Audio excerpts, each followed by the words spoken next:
ভাই আমার, আপনি যদি মনে করেন আপনি নফসের কাছে হার মানছেন, তাহলে মনে রাখুন এটা শেষ নয়, বরং এটা শুরু।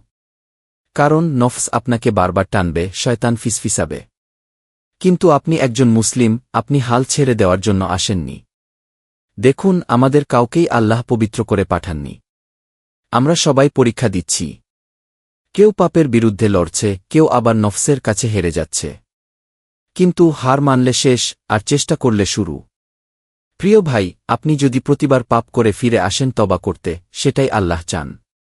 আল্লাহ বলেন, হে আমার বান্দা, তুমি যতবারই আমার কাছে ফিরে আসবে, আমি ততবারই তোমাকে ক্ষমা করব। তিরমিজি।